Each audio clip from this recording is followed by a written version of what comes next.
Hello, this is the luckiest maths teacher in the world. Thank you so much for tuning into this video in which we will go through vectors. So a vector is a matrix that has only one column or one row. So a row vector is one that has only one row, for example, 1, 2, 3, like that. And a column vector has only one column, something like this.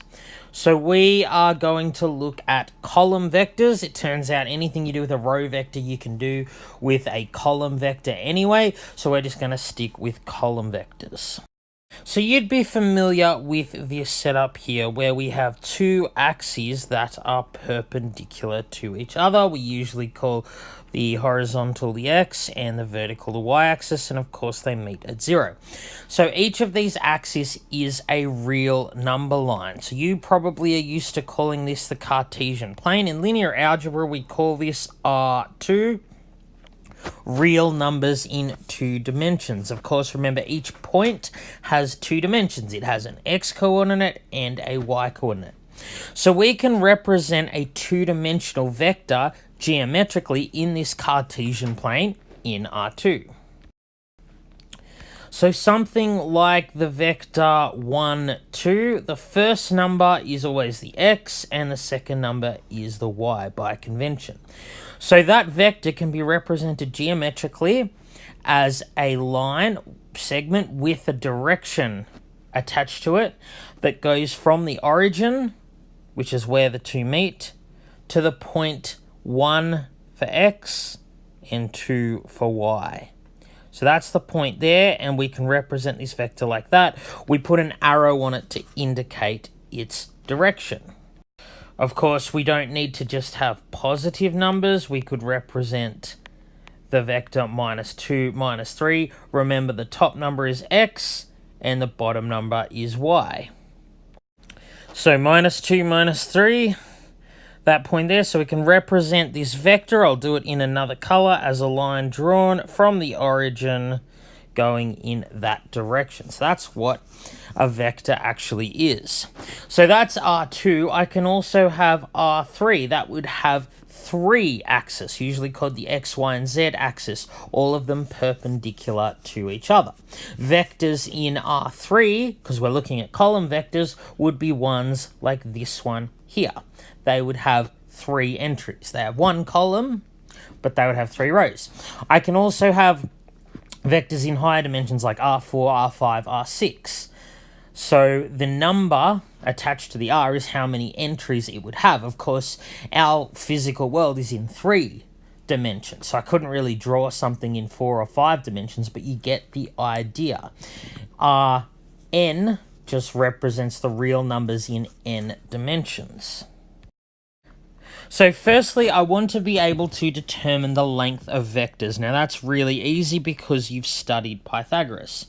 So if I want to find out the length of this vector here, I can just turn this into a right-angled triangle. So that length there is 1, that length there is 2.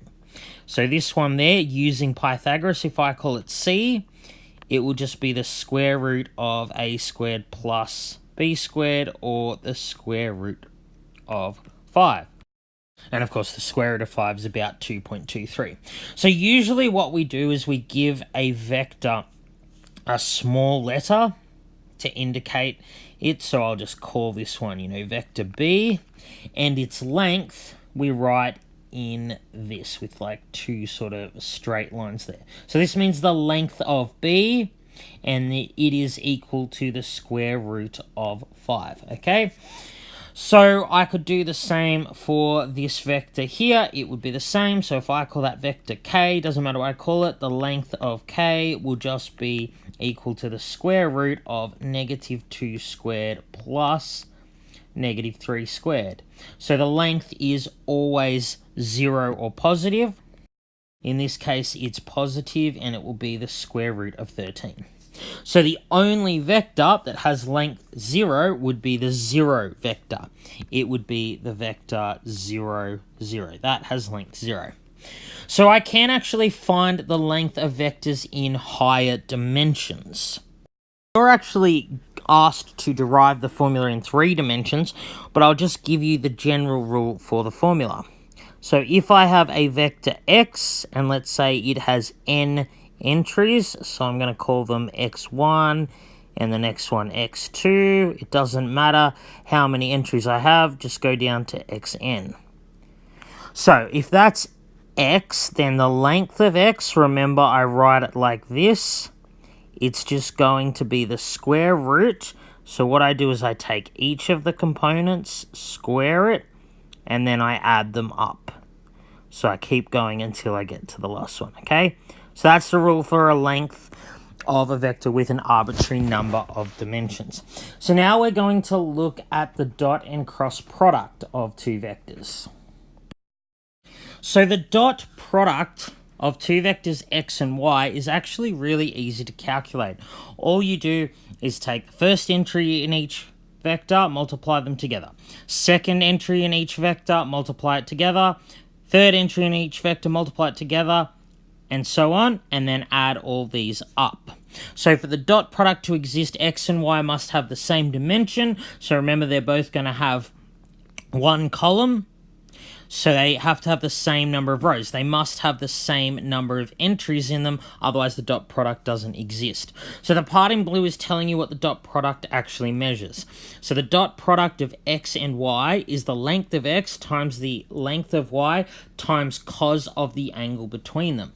So this is a very important thing to know. It allows us to figure out the angle between two vectors. It also allows us to determine orthogonality, which I will go through in a second. But let's first look at an example. So let's say x and y are vectors as shown on screen. Remember, we usually use large letters, capital letters for matrices, and small letters for vectors. So if x and y are as they are on screen, the dot product x dot y, so what we do is we multiply together the first component of each vector, the second component of each vector, and the third component of each vector, and then we add those up. So here, if we add them up, we get 1. How simple is that? Now, because of this formula here, the dot product is the length of x times the length of y times cos theta, something special happens if the dot product is 0. So if cos theta equals 0, then theta equals 90 degrees.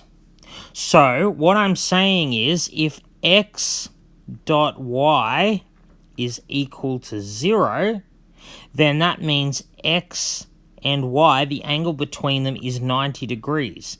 And we call that in linear algebra orthogonal.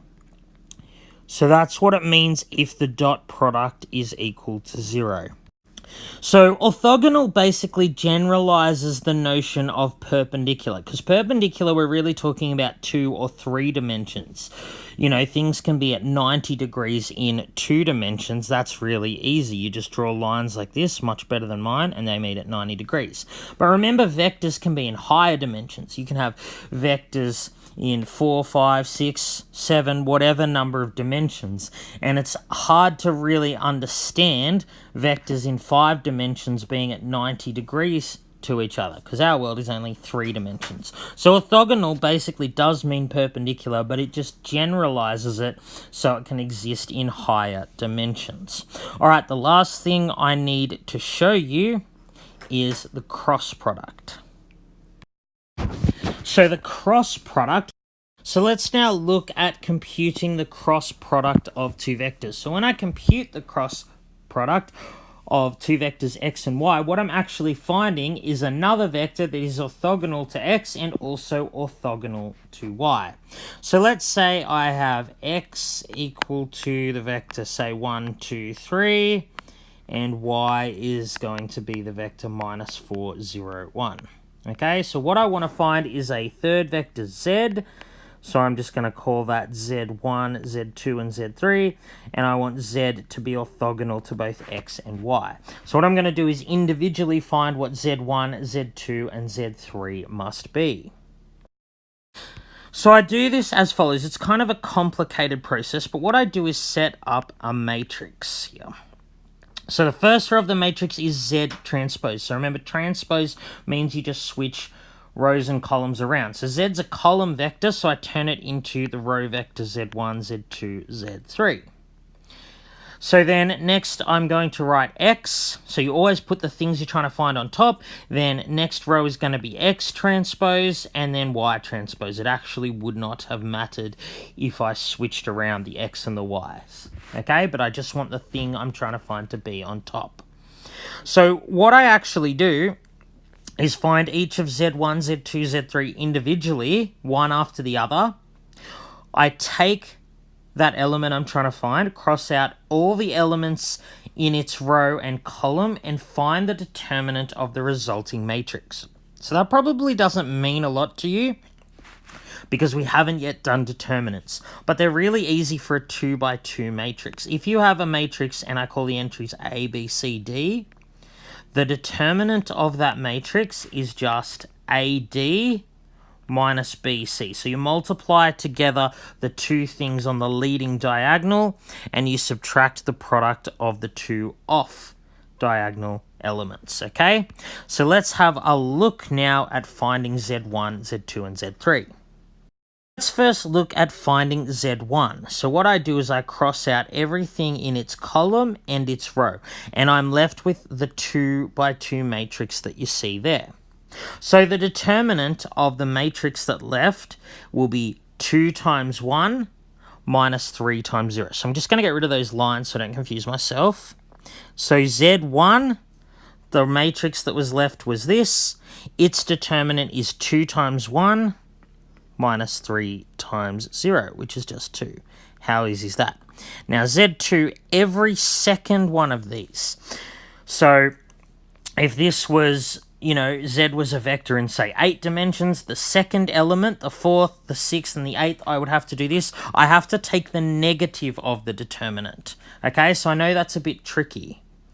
So for Z2, I'm going to find the determinant the same way that I did before. So now I'm going to cross out all the things in the same column and same row, and I'm left with the matrix 1, 3, minus 4, 1, this little submatrix. So the determinant of that is 1 times 1 minus 3 times negative 4, right?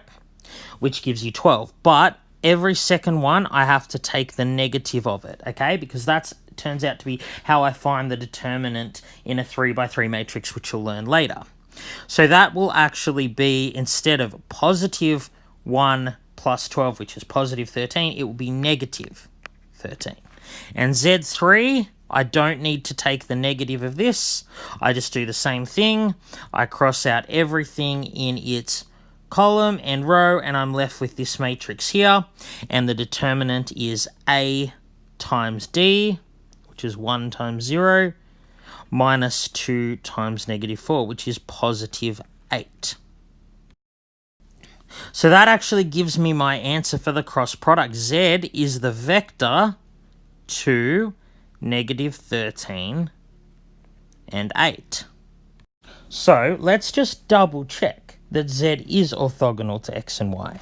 So Z dot X, the dot product there, I should point out Z dot X is the same as X dot Z. It's a commutative operation. So I multiply together the first thing in each vector. So that's 2 times 1, which is 2, minus 13 times 2 is minus 26. And then 8 times 3 is positive 24. So that, in fact, does equal 0. So that means Z and X are orthogonal. If I try Z dot Y, I do the same thing. The first thing in each vector, 2 times negative 4, which gives me negative 8. Then minus 13 times 0 is, of course, just 0. I don't need to write it, but I will.